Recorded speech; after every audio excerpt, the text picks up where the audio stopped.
سورہ یاسین کا ترجمہ ہم پڑھیں گے اور اس کے فوائد سمجھنے کی کوشش کریں گے۔ ایک ہوتی ہے تفسیر، وہ تو ایک مستقل فن ہے، علم ہے، وہ علماء کا کام ہے۔ ہم جیسے طالب علم تو قرآن مجید کا ترجمہ سمجھیں اور پھر اس میں جو نکات ہیں، فوائد ہیں، ان کو سمجھنے کی کوشش کریں۔ ہمارے تدبر کی انتہا یہیں تک ہے۔ افلا یتدبرون القرآن، یہ قرآن کے اندر تدبر کیوں نہیں کرتے؟ وہ جو فوائد ہمیں ملیں گے اس سے ہماری زندگی میں فائدہ ہوگا۔ قرآن مجید کی یہ سورت جس کو سورہ یاسین کہتے ہیں، سورہ فاطر کے بعد اس کی جگہ ہے۔ یاسین والقرآن الحکیم، یاسین حروف مقطعات میں سے ہے اور قرآن الحکیم میں اللہ نے قسم کھائی ہے، قسم ہے اس کے قرآن کی، انک لمن المرسلین، آپ تحقیق بھیجے ہوئے میں سے ہیں۔ یعنی اللہ تعالیٰ نے نبی علیہ الصلوۃ والسلام کی رسالت کی قسم کھا کر گواہی دی ہے۔ باقی انبیاء کی رسالت کی بھی اللہ نے گواہیاں دی ہیں، لیکن قسم کھا کر گواہی دینا یہ اعزاز صرف سید الانبیاء حضرت محمد مصطفیٰ احمد مجتبی صلی اللہ علیہ وسلم کو حاصل ہے۔ علی صراط مستقیم، آپ سیدھی راہ کے اوپر ہیں۔ تنزیل العزیز الرحیم، یہ قرآن اتارا گیا زبردست رحم والے نے، اتارا زبردست رحم والے نے۔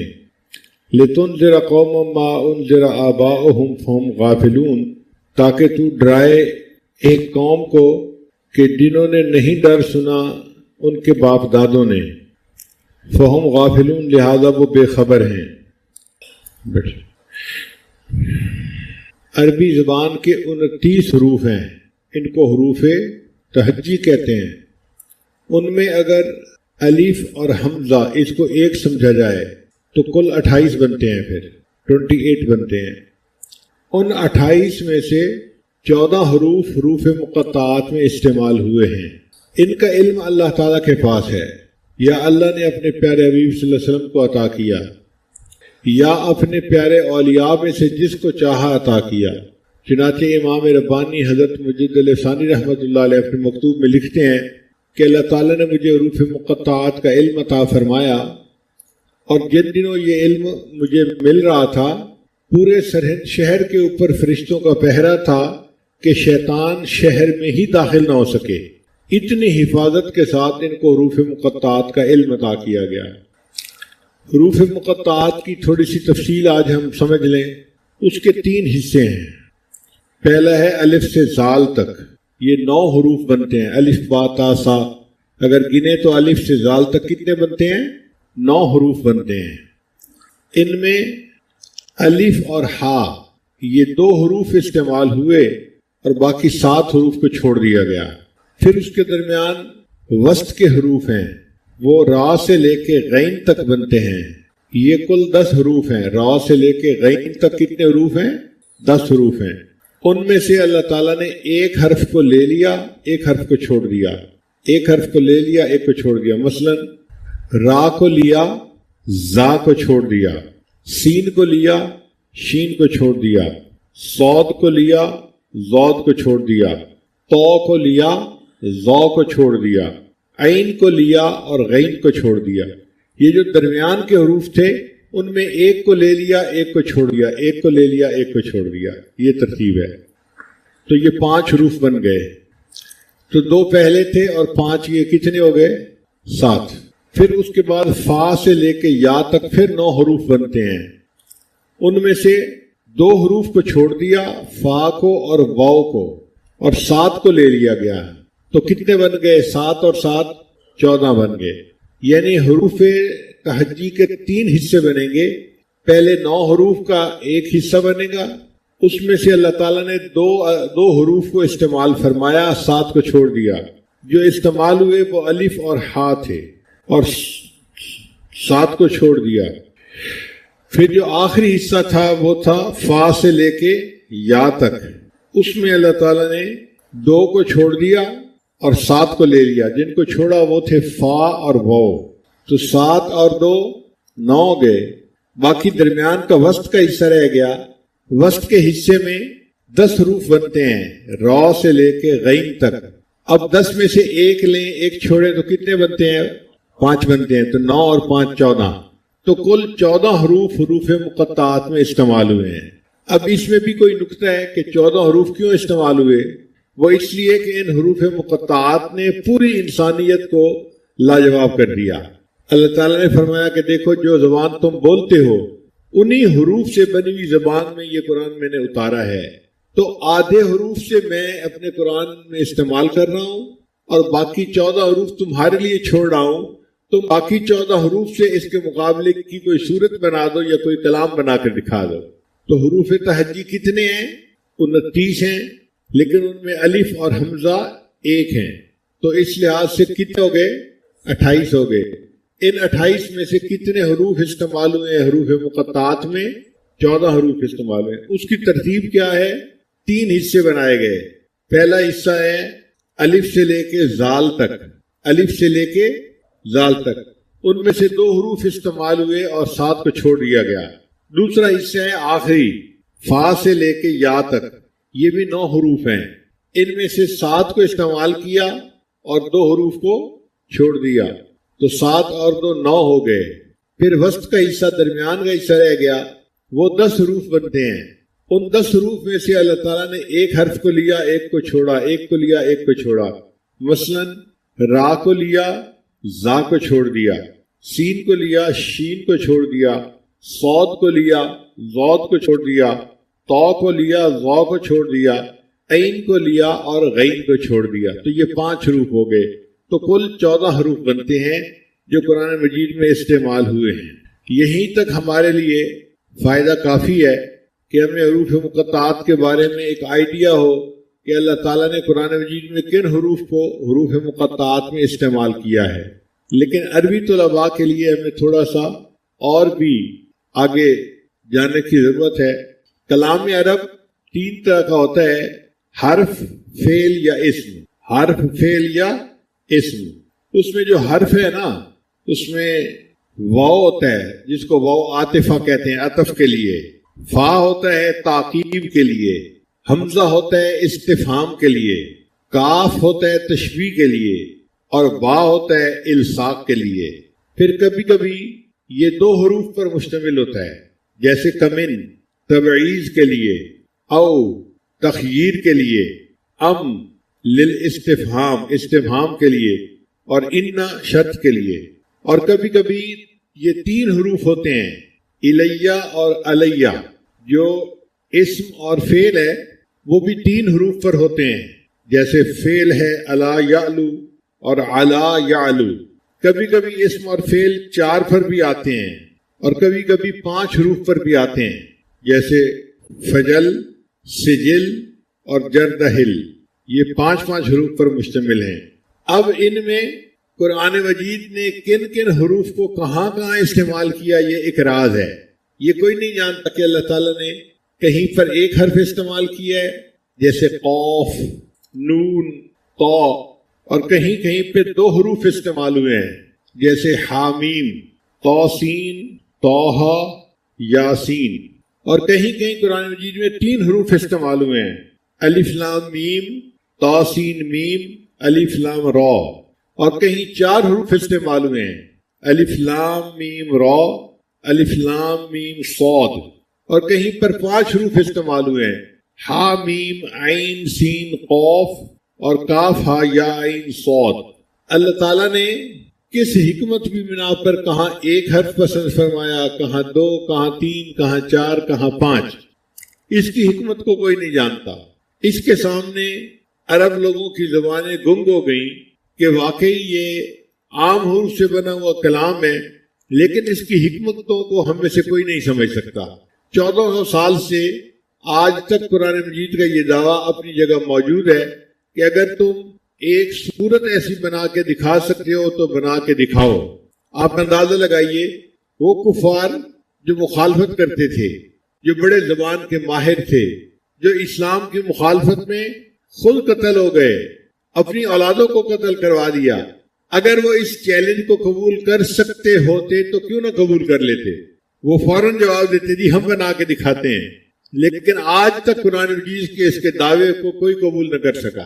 اس کا مطلب یہ ہے کہ واقعی یہ قرآن مجید کا ایسا دعویٰ ہے کہ جس کا کوئی آج تک جواب نہیں دے سکا، نہ دے سکے گا۔ بعض مفسرین نے کچھ حروف کے معنی بیان کیے ہیں سمجھنے کی خاطر۔ مثال کے طور پر الف لام میم، یہ 3 حروف ہیں۔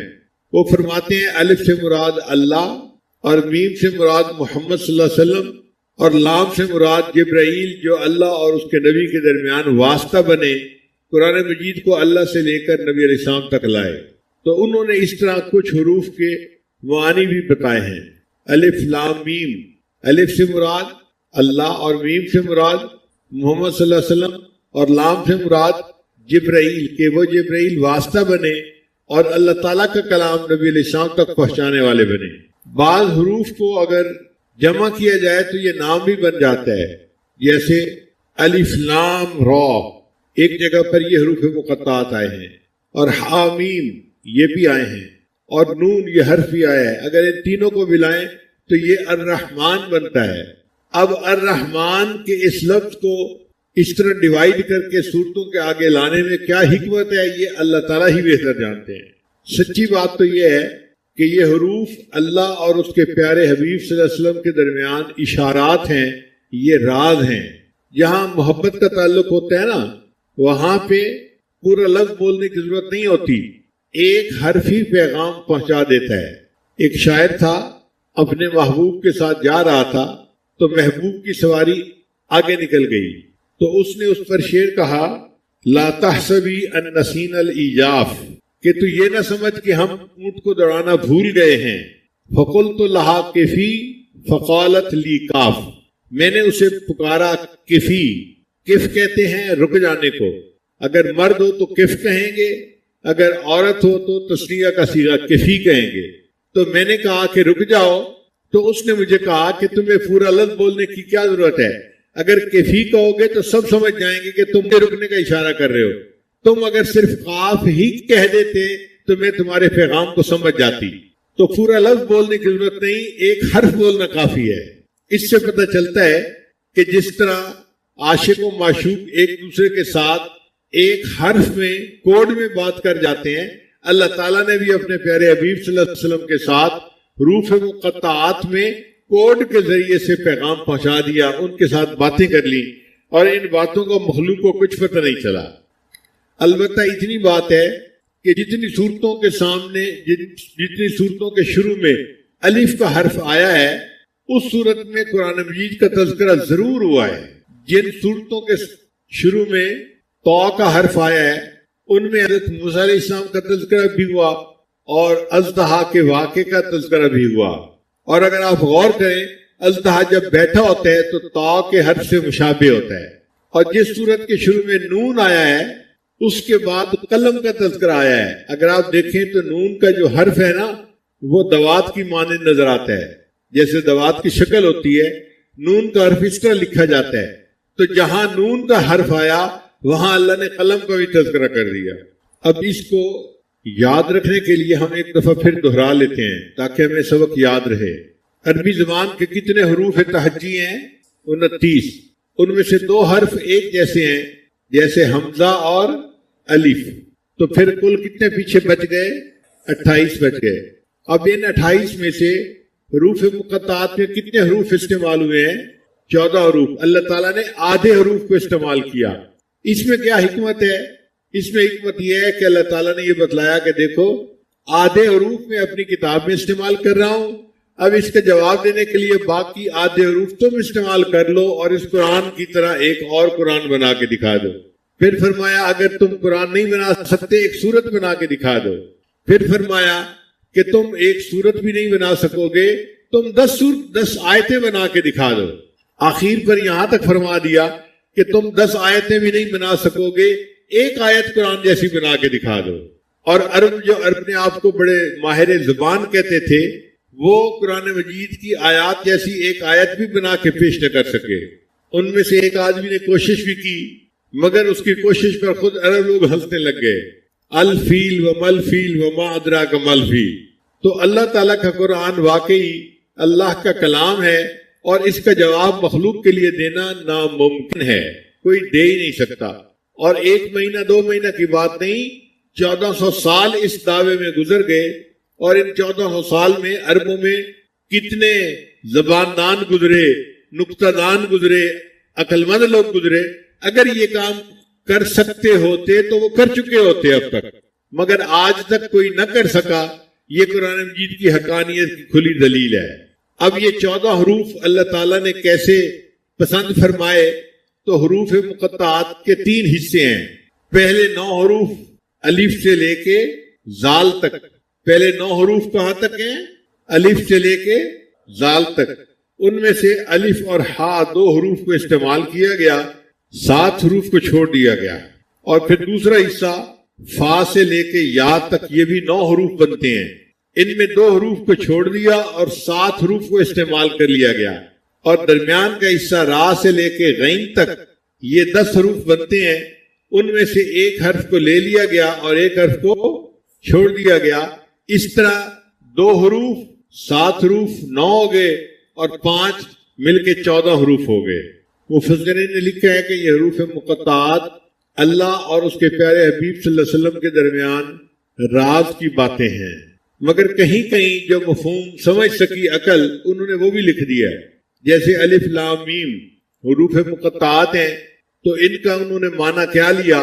الف سے مراد اور میم سے مراد محمد صلی اللہ علیہ وسلم، اور لام سے مراد، اور جبرائیل واسطہ بنے اللہ اور اس کے محبوب کے درمیان، وہ اللہ کے کلام کو اللہ سے لے کر ان کے پیغمبر اسلام تک پہنچانے کے لیے آئے۔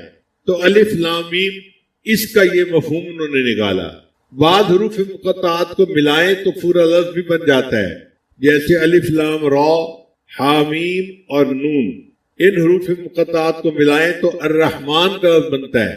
اب اللہ تعالیٰ نے اپنے اسم گرامی الرحمن کو مختلف صورتوں کے آگے کس طرح تقسیم فرمایا، اب اس کی حکمت کو اللہ ہی بہتر جانتا ہے، ہماری عقلیں نہیں اس تک پہنچ سکتی۔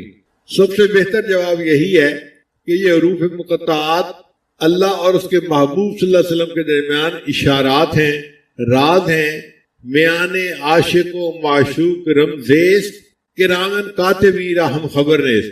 عاشق اور معشوق کے درمیان کچھ ایسے اشارات ہوتے ہیں کہ وہ آپس میں ایک دوسرے کو پیغام پہنچا جاتے ہیں، اور اس کا فرشتوں کو بھی پتہ نہیں چلتا۔ اس کے لیے ایک شعر ہے کہ شاعر نے اپنی محبوبہ کو روکنے کے لیے کہا کفی، اس نے آگے سے کہا کاف۔ پورا حرف بولو گے، لفظ بولو گے تو لوگ سمجھ جائیں گے تم کیا کہنا چاہتے ہو۔ تم نے مجھے پیغام پہنچانا ہے نا، تو صرف ایک حرف بول دو کاف، تو میں سمجھ جاؤں گی تم مجھے رکنے کے لیے کہہ رہے ہو۔ فقلت لہا کفی فقالت لی کاف۔ اب یاسین کا جو لفظ ہے، اس کے بارے میں مفسرین کے کچھ اقوال ہیں۔ بعض فرماتے ہیں کہ یہ یا انسان کا معنی رکھتا ہے، انسان کی اس میں تصغیر بنائے نا تو انہیں سین بنتی ہے، تو اس میں سے انہیں کو نکال کے اس کی جگہ حرف یا ندا لگا دو تو یاسین لفظ بن جائے گا۔ تو یہ گویا یا انسان کا لفظ ہے۔ بعض نے کہا کہ نہیں، یہ اللہ تعالیٰ کے ناموں میں سے ایک نام ہے، اور اس کی حقیقت کو اللہ بہتر جانتے ہیں۔ اسی وجہ سے امام مالک رحمۃ اللہ فرماتے تھے کہ یاسین لفظ نام رکھنا بندے کے لیے جائز نہیں ہے، امام مالک رحمۃ اللہ فرماتے تھے، مگر علماء نے اس میں آسانی کر دی۔ وہ کہتے ہیں کہ اگر کوئی یاسین نام رکھے تو یاسین اس طرح لفظ نہ لکھے جس طرح قرآن مجید میں لکھا ہوا ہے، بلکہ یا اور الف ساتھ ملائے اور آگے سین لکھ دے۔ تو قرآن مجید کی آیت ہے سلام علی الیاسین، تو الیاسین کے اوپر پھر یاسین کا لفظ کہنا جائز ہو جائے گا۔ تو جن لوگوں کے نام یاسین ہیں وہ یاسین جو سورہ یاسین آگے ہے اس طرح نہ لکھیں، بلکہ الف کے ساتھ لکھیں تاکہ الیاسین کے وزن پہ ان کا نام بن جائے۔ حدیث مبارکہ میں سورہ یاسین کے بہت فضائل وارد ہوئے ہیں۔ ان میں سے ایک فضیلت یہ ہے کہ اگر کوئی بندہ آخری لمحات میں ہو اور اس کے قریب سورہ یاسین شریف کو پڑھا جائے تو اللہ تعالیٰ اس بندے کے لیے روح نکلنے میں آسانی فرما دیتے ہیں۔ حدیث مبارکہ میں ہے کوئی بندہ اگر رات کے وقت سورہ یاسین کو پڑھے گا، اللہ تعالیٰ اس حال میں اٹھائیں گے کہ گناہوں سے اس کی مغفرت ہو چکی ہوگی، اور اگر کوئی بندہ دن میں سورہ یاسین کو شروع میں پڑھ لے گا، اللہ تعالیٰ پورے دن کے کاموں میں اس بندے کی مدد فرمائیں گے، آسانی ہو جائے گی۔ نبی علیہ السلام نے فرمایا لِكُلِّ شَيْءٍ قَلْبٌ وَقَلْبُ الْقُرْآنِ یاسین، ہر چیز کا ایک دل ہوتا ہے اور قرآن مجید کا دل سورہ یاسین ہے۔ تو سورہ یاسین کی اہمیت کے لیے اتنا ہی ارشاد کافی ہے کہ یہ قرآن مجید کا دل ہے۔ ایک حدیث مبارکہ میں یہ بھی ہے کہ اللہ تعالیٰ جنت میں جنتیوں کے سامنے قرآن مجید کی تلاوت فرمائیں گے۔ تو مفسرین نے لکھا ہے کہ اللہ تعالیٰ سورہ یاسین کی تلاوت فرمائیں گے۔ اور ایک حدیث مبارکہ میں جنت میں جنتیوں سے قرآن اٹھا لیا جائے گا، وہ اگر پڑھنا چاہیں گے تو صرف سورہ یاسین اور سورہ طٰہٰ پڑھیں گے، اس کے سوا قرآن مجید کو نہیں پڑھ سکیں گے۔ تو قرآن مجید کی اس سورت کا یہ بھی اعزاز ہے کہ جنت میں بھی جنتی پڑھنا چاہیں گے تو وہ سورہ یاسین کو پڑھ سکیں گے۔ میں نے اپنے والدین کے زمانے میں سورہ یاسین کو بہت کثرت سے گھر میں پڑھتے ہوئے دیکھا ہے۔ گھر میں کوئی پریشانی آتی، کوئی مسئلہ آتا تو میرے والد صاحب فرمایا کرتے تھے کہ سورہ یاسین کو مبینوں کے ساتھ پڑھو۔ قرآن مجید میں 7 مرتبہ مبین کا لفظ استعمال ہوا ہے۔ شروع سے پڑھنا شروع کریں، پہلے لفظ مبین تک پڑھیں، پھر شروع کریں، پھر دوسرے مبین لفظ تک، پھر تیسری مرتبہ شروع کریں، پھر تیسرے مبین لفظ تک، پھر چوتھا، پھر پانچواں، 7 اس طرح کر کے پڑھیں اور پھر دعا مانگیں۔ تو میرے والد صاحب فرمایا کرتے تھے کہ دعا قبول ہوتی ہے، اللہ تعالیٰ پریشانی کو دور کر دیتے ہیں۔ میں نے اپنے بچپن میں اپنے والدین کو سینکڑوں مرتبہ مبین کے ساتھ سورہ یاسین پڑھتے ہوئے دیکھا ہے۔ پھر جب بڑے ہوئے تو حضرت مرشد عالم رحمۃ اللہ کے پاس حاضری ہوئی تو حضرت مرشد عالم رحمۃ اللہ بھی جب کبھی کوئی پریشانی آ جاتی تھی تو سورہ یاسین کو مبین کے ساتھ پڑھنے کا حکم فرماتے تھے۔ تو جو عمل والدین میں نے زندگی میں دیکھا تھا بچپن میں، اس کو جوانی میں اپنے شیخ کی زندگی میں بھی دیکھا۔ تو مشائخ کے ہاں یہ معمول رہا ہے، بہت سارے لوگ پریشانیوں کا شکار ہوتے ہیں اور پھر عملیات والوں کے پیچھے بھاگتے ہیں۔ عملیات والوں کے پیچھے جانے کی ضرورت نہیں، زندگی کی پریشانی کے لیے سورہ یاسین کو مبین کے ساتھ پڑھ لیا جائے تو کفایت کرتا ہے۔ بعض لوگ مل کے 40 مرتبہ سورہ یاسین پڑھ لیتے ہیں تو اللہ تعالیٰ اس کی وجہ سے بھی دعاؤں کو قبول فرما لیتے ہیں۔ ہم نے رائے ونڈ میں بھی یہ عمل دیکھا، کئی مرتبہ جماعت کے اکابر کہتے تھے کہ جی حالات اچھے نہیں، پریشانی آ گئی، تو سب لوگ 40 مرتبہ سورہ یاسین شریف پڑھ لیں۔ تو 40 مرتبہ سورہ یاسین شریف پڑھ کے دعا مانگی جاتی تھی، اللہ تعالیٰ دعا قبول فرما لیتے تھے، حالات ٹھیک ہو جاتے تھے۔ تو یہ بزرگوں میں بہت کثرت کے ساتھ عمل ہے۔ اب سوال پیدا ہوتا ہے کہ سورہ یاسین کو قرآن مجید کا دل کیوں کہا گیا، قلب کیوں کہا گیا؟ تو مفسرین نے لکھا ہے کہ 3 عقیدے بنیادی ہیں، ایک اللہ تعالیٰ کی وحدانیت کا، ایک نبی علیہ الصلوۃ والسلام کی رسالت کا، اور ایک موت کے بعد حشر نشر، دوبارہ زندہ ہونا اور سوال و جواب کا ہونا، یہ بنیادی عقیدہ ہے۔ اس سورہ یاسین شریف میں ان تینوں عقائد کے اوپر بات کی گئی ہے۔ سورہ یاسین شریف میں 3 بنیادی نکات کو کھولا گیا ہے، ایک وحدانیت کو، ایک نبی علیہ السلام کی رسالت کو، اور تیسرا بعثت کو، یعنی مرنے کے بعد جو اٹھنا ہے اور جواب دینا ہے، اس کو کھولا گیا ہے۔ کیونکہ تینوں بنیادی نکتے اس میں کھولے گئے، اس وجہ سے اللہ تعالیٰ کے محبوب صلی اللہ علیہ وسلم نے اس سورت کو پورے قرآن مجید کا دل کہا ہے۔ اور بعض مفسرین نے یہ بھی لکھا ہے کہ مختلف صورتوں میں مختلف مضامین ہوئے ہیں، یہ وہ صورت ہے جس میں اللہ تعالیٰ نے اپنے محبوب صلی اللہ علیہ وسلم کے رسالت کا قسم کھا کر اعلان کیا ہے۔ چونکہ محبوب کو تسلی دی گئی اور ان کو بتایا گیا کہ آپ سیدھے راستے پر ہیں، آپ پریشان نہ ہو ان کفار کے رد عمل کی وجہ سے، تو محبوب کے دل کو تسلی ہوئی، خوشی ہوئی، اسی لیے اس کو قرآن مجید کا قلب کہا گیا۔ یہ بھی نقطہ ذہن میں رکھیے کہ اللہ تعالیٰ نے قرآن مجید میں جہاں باقی انبیاء کو پکارنا تھا نام سے پکارا، یا آدم، یا نوح، یا ابراہیم، یا یحییٰ، یا موسیٰ، یا عیسیٰ، مختلف انبیاء کو پکارنا تھا تو ان کے نام لے کر پکارا گیا۔ لیکن جب اپنے محبوب صلی اللہ علیہ وسلم کی باری آئی تو اللہ تعالیٰ نے اپنے محبوب صلی اللہ علیہ وسلم کو نام لے کے کہیں نہیں پکارا۔ پورے قرآن مجید میں یا محمد کا لفظ کہیں نظر نہیں آئے گا۔ اللہ نے ان کو القاب سے پکارا، یا ایھا الرسول، یا ایھا النبی، یا ایھا المزمل، یا ایھا المدثر، اللہ نے القاب کے ساتھ اپنے محبوب کو خطاب فرمایا۔ تو یہ جو یاسین ہے یہ بھی گویا نبی علیہ السلام کا نام تھا، صفاتی نام تھا، اور اللہ تعالیٰ نے اپنے محبوب صلی اللہ علیہ وسلم کے نام سے ان کو اس طرح پکارا۔ بعض حدیث میں ہے کہ طٰہٰ بھی نبی علیہ السلام کا نام ہے، اس لیے ایک سورت کے سامنے طٰہٰ کے حروف بھی آئے ہیں۔ تو آج کا درس ہم اسی حد تک رکھیں گے۔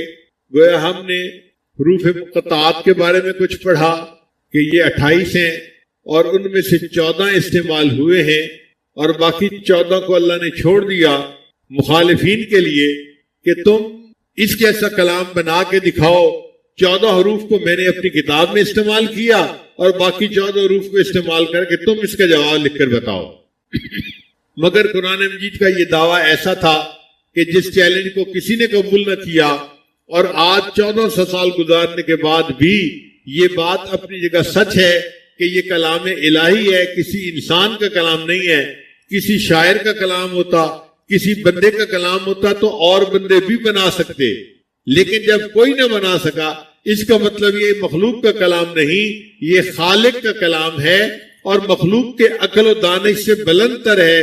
کوئی جرات ہی نہیں کر سکتا۔ ایک قرآن بنانا تو کیا ایک سورت نہیں بنا سکتے، ایک سورت کیا 10 آیتیں نہیں بنا سکتے، 10 آیتیں کیا ایک آیت قرآن جیسی نہیں بنا سکتے۔ تو یہ اللہ کا کلام اتنا عظیم ہے کہ اس جیسی ایک آیت بھی بنا کر پیش کرنا ناممکن ہے۔ پھر یہ جو حروف مقطعات ہیں یہ اللہ کے محبوب صلی اللہ علیہ وسلم کے اور اللہ کے درمیان راز ہیں، جیسے الف لام میم۔ الف سے مراد اللہ، میم سے مراد محمد صلی اللہ علیہ وسلم، اور لام سے مراد جبرائیل علیہ السلام، کہ اللہ کا پیغام محمد صلی اللہ علیہ وسلم تک پہنچنا تھا، اور پہنچانے والے کون تھے؟ وہ جبرائیل علیہ السلام تھے جو واسطہ بن گئے۔ اور اکثر جن صورتوں کے سامنے الف کا حرف استعمال ہوا ہے اس میں قرآن مجید کا تذکرہ ضرور ہے۔ الف لام میم ذالک الکتاب لا ریب فیہ، الف لام را تلک آیات الکتاب المبین۔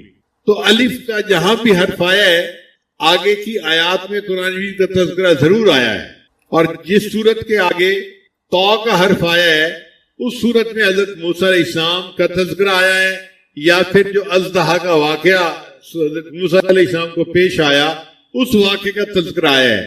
اگر ہم اژدہا کو دیکھیں تو اس کی شکل دیکھنے میں کیسے لگتی ہے؟ تو کے حرف کی مانند ہوتی ہے، اور جس صورت کے سامنے نون کا حرف آیا ہے اس کے آگے قلم کا تذکرہ ضرور آیا ہے۔ اگر ہم نون کے حرف کو دیکھیں تو وہ دوات کی مانند نظر آتا ہے، اور نون کو اگر لفظ کے طور پہ سنیں تو یہ نون جو ہے مچھلی کو کہتے ہیں، اور جس میں نون کا حرف آیا ہے اس صورت میں حضرت یونس علیہ السلام کا تذکرہ بھی اکثر و بیشتر آیا ہے۔ بہرحال فیصلہ کن بات یہی ہے کہ یہ حروف مقطعات اللہ اور اس کے محبوب صلی اللہ علیہ وسلم کے درمیان راز ہیں، اور اس کی دلیل یہ ہے کہ عاشق و معشوق ایک دوسرے کے ساتھ اشاروں میں باتیں کر دیتے ہیں، ان کو پورے لفظ بولنے کی ضرورت نہیں پیش آتی۔ میان عاشق و معشوق رمزیست کرامن کاتبی را ہم خبر نیست۔ بعض لوگ کہتے ہیں کہ جی قرآن مجید کو ترجمے کے ساتھ پڑھنا چاہیے، بڑی اچھی بات ہے، واقعی ترجمے کے ساتھ پڑھنا چاہیے، لیکن جو بچے بغیر ترجمے کے پڑھتے ہیں وہ اس کے مخالفت کرتے ہیں، یہ غلط بات ہے۔ وہ کہتے ہیں جی طوطے کتنا بیٹھے رٹ رہے ہیں، کیا ضرورت ہے اس کی؟ بھائی بغیر معنی کے بھی اگر پڑھ رہے ہیں تو پھر بھی پڑھنا ثواب ہے۔ مجھے جرمنی میں ایک صاحب مل گئے، کہنے لگے جی یہ طوطے کتنا رٹنے کا کیا فائدہ جب سمجھ ہی نہیں آ رہی۔ تو ان کا قرآن مجید کا حلقہ ہوتا تھا، تو میں نے کہا کہ آپ پورے قرآن مجید کو سمجھ کے پڑھتے ہیں؟ کہنے لگا ہاں میں تو حلقہ کرواتا ہوں، پورے قرآن مجید کو سمجھ کے پڑھتا ہوں۔ میں نے کہا اچھا ترجمہ کرو، کاف ہا یا عین صاد، اس کا ترجمہ کیا ہے؟ اب میرا منہ دیکھنے لگا، میں نے کہا کرو نا ترجمہ۔ کہنے لگا جی اس کا ترجمہ تو میں نہیں کر سکتا۔ میں نے کہا اگر یہ بغیر ترجمے کے ہر لفظ پڑھا اور اس پر اللہ نے اجر دیا تو باقی